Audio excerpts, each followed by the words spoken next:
রাত তখন প্রায় ৩টে। মুষলধারে বৃষ্টি পড়ছে।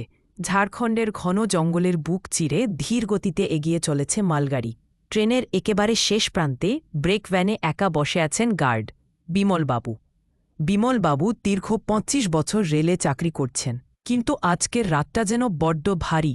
বাইরের অন্ধকারে বৃষ্টির ছাতের সঙ্গে মাঝে মাঝে বিদ্যুতের ঝলকানি দেখা যাচ্ছে। মালগাড়িটা হঠাৎ একটা জোর ঝাঁকুনি দিয়ে জঙ্গলের মাঝখানে দাঁড়িয়ে পড়। সিগন্যাল লাল নাকি লাইনে কোনো সমস্যা বোঝার উপায় নেই। বিমলবাবু ওয়াকিটকি হাতে নিয়ে ড্রাইভারকে ডাকার চেষ্টা করলেন, ইঞ্জিন টু গার্ড, ওভার। কিন্তু ওপাশ থেকে শুধু ঝিরঝিরে নয়েজ ভেসে এল। সিগন্যাল পাওয়ার কোনো লক্ষণ নেই। হঠাৎ তার মনে হল ব্রেক ভ্যানের বাইরের ছোট বারান্দাটায় কেউ হাঁটছে। বুট জুতোর ভারী শব্দ, খট খট খট। এই গভীর জঙ্গলে চলন্ত ট্রেনের পেছনে কে আসবে? ডাকাত? সাহসে ভর করে টর্চ আর লোহা রডটা হাতে নিলেন। দরজাটা সামান্য ফাঁক করে হাঁক দিলেন, কে কে ওখানে? বাইরে কেউ নেই, শুধু বৃষ্টির শব্দ আর জিনজিঞ্জ ডাক। তিনি ভাবলেন মনের ভুল। দরজা বন্ধ করে যেই নিজের সিটে ফিরতে যাবেন, তখনই তার চোখ পড়ল ব্রেক ভ্যানের ভেতরের কোনায়। সেখানে রাখা স্টোভটার পাশে আপচা অন্ধকারে কেউ একজন গুটিসুটি মেরে বসে আছে। পরনে রেলের পুরনো আমলের সাদা ইউনিফর্ম, যা এখন কাদা আর রক্তে মাখামাখি।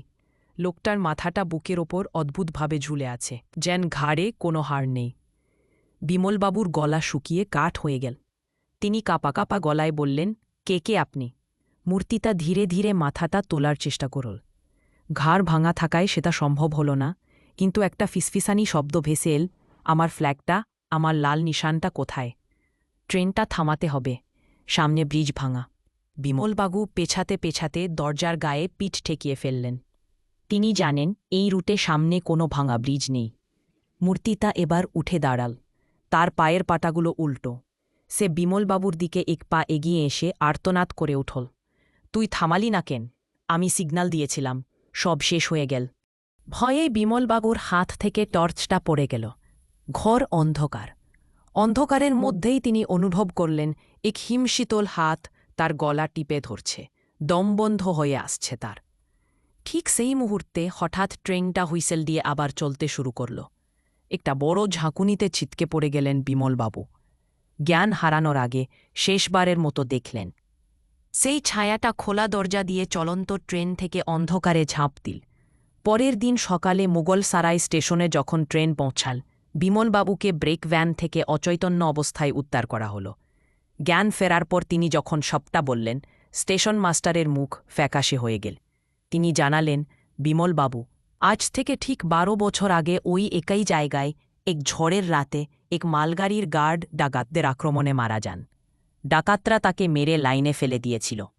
শোনা যায় তিনি নাকি মৃত্যুর আগেও লাল বাতি দেখিয়ে ট্রেন থামানোর চেষ্টা করেছিলেন।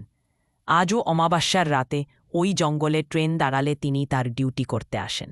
বিমলবাবু আজও রেলে চাকরি করেন, কিন্তু সেই রাতের পর থেকে তিনি আর কখনও একা নাইট ডিউটি নেননি। আজও মাঝরাতে ট্রেনের চাকার ছন্দে তিনি সেই ভাঙা গলার ফিসফিসানি শুনতে পান, ব্রেক কষো, ব্রেক কষো। গল্পটি ভালো লাগলে জানাবেন।